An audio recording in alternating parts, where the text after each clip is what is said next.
En fait, c'est une capacité de porter notre attention sur le moment présent, donc sur ce qui est en train de se passer ici et maintenant.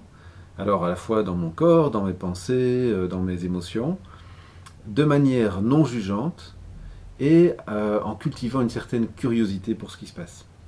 Alors là, comme ça peut paraître un peu étrange d'entendre une définition comme celle-là, mais en réalité, c'est par rapport à ce qu'on appelle le contraire de la pleine conscience, à savoir le mode automatique ou le pilote automatique. Pilote automatique, c'est dans notre vie quotidienne, ça peut être je vis mes journées en pensant à la chose que je vais faire juste après, à toute ma liste de tâches en quelque sorte et tout le stress que ça peut générer, ou en me disant oh là là, j'aurais dû faire ci, j'aurais dû faire ça, et puis je suis parti dans des ruminations sur le passé, et des auto-jugements, des autocritiques, et ça génère beaucoup de stress dans notre vie aujourd'hui pour nombre d'entre nous. Alors c'est un exemple parmi d'autres, mais il y en a plein.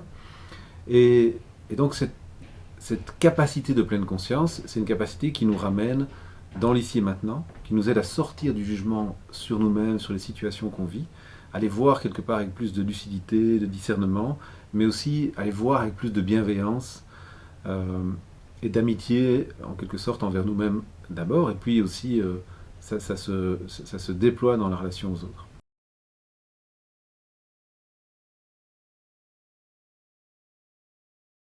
Et à chacun et chacune d'entre nous. Donc c'est vraiment ouvert à tous les publics. On peut déjà, d'ailleurs, il y a des programmes qui existent pour quelque part entraîner cette capacité de pleine conscience, déjà avec les enfants, les adolescents et les adultes.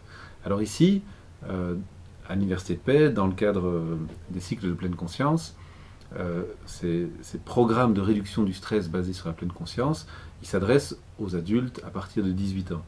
Donc c'est vraiment ouvert à tout public. Alors il y a des indications et des contre-indications quand même dans les programmes de réduction du stress basés sur la pleine conscience. Mais dans les indications, comme je le dis, c'est de l'envie, de la curiosité de quelque part vivre en étant davantage connecté, comme on dit, à soi-même, à son corps, à ses ressentis et ses émotions, à tous les moments que nous vivons. Il y a un deuxième aspect qui concerne les contre-indications, c'est-à-dire qu'à partir du moment où on va à la fois aller explorer et davantage se relier aux moments agréables de notre vie, mais aussi aux moments désagréables de notre vie, c'est-à-dire finalement aller voir d'un peu plus près et comment ça se passe le stress pour moi au quotidien. Est-ce que je vis du stress ou du stress chronique? Est-ce que je suis en lien avec des émotions difficiles à certains moments et comment apprivoiser ces moments où je vis des émotions difficiles?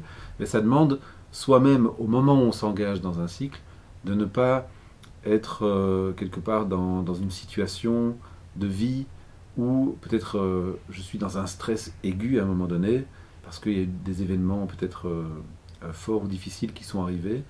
Et dans ces moments-là, ce n'est pas nécessairement le moment le plus adapté pour suivre un cycle de pleine conscience. Dans les situations de troubles aigus, de dépression par exemple, ou d'anxiété importante, ce n'est pas nécessairement non plus les bons moments, parce que à ce moment-là, mes ressources sont déjà trop mobilisées par les événements que je suis en train de vivre.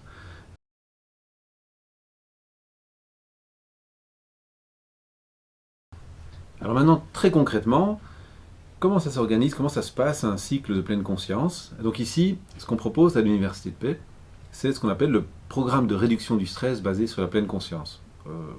Son abréviation, c'est MBSR, c'est un programme qui a été développé il y a déjà pas mal d'années maintenant par le Center for Mindfulness de l'Université du Massachusetts dans la faculté de médecine.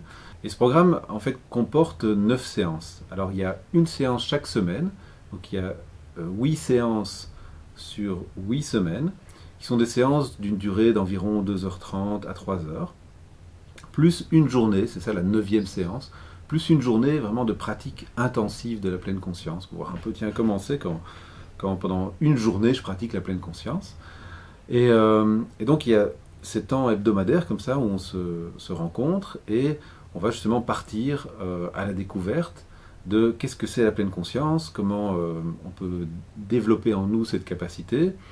Et on va aller voir aussi toute une série de thèmes qui sont en lien avec tiens, comment je peux porter davantage d'attention au moment agréable de ma vie, à ce qui me ressource, à ce qui me permet de recharger mes batteries en quelque sorte, mais aussi aller voir, tiens, mais comment ça se passe quand je vis du stress ou des émotions difficiles dans mon quotidien, et comment je peux surfer ou naviguer sur ces moments plus difficiles qui me challenge davantage dans mon quotidien.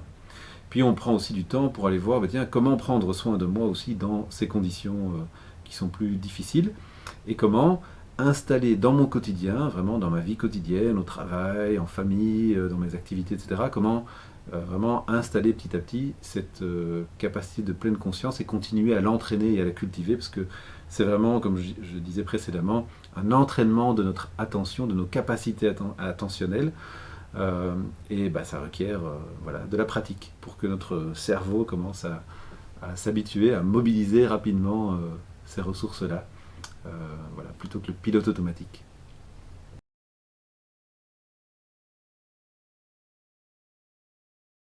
Alors durant le cycle de pleine conscience, il y a toute une série d'exercices différents. Donc il y a entre autres des exercices de méditation, il y a toute une série d'interactions et d'échanges qu'on a ensemble, il y a des apports théoriques, il y a des échanges d'expériences surtout pendant le cycle.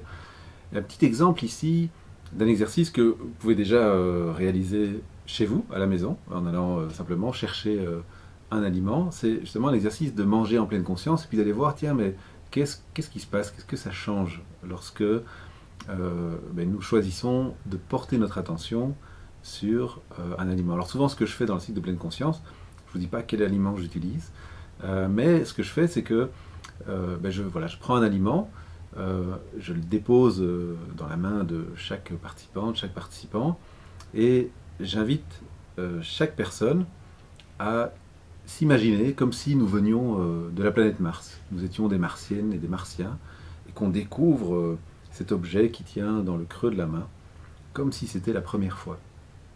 Et alors on va du coup observer cet objet au travers du sens de la vue, tiens, on va se dire, mais qu'est-ce que je vois finalement? On va l'observer au niveau du sens du toucher, peut-être en fermant les yeux, en se disant, tiens, qu'est-ce que je suis en train de sentir, c'est comment? Et vraiment sans jugement, c'est-à-dire sans dire, oh, c'est chouette, c'est pas chouette, c'est agréable, c'est désagréable. Non, c'est vraiment juste, tiens, comment c'est quand je le touche, quand je le vois, quand je sens cet aliment, peut-être même quand je l'écoute. Est-ce que il y a un son qui vient de quelque part, quelque chose qui se passe?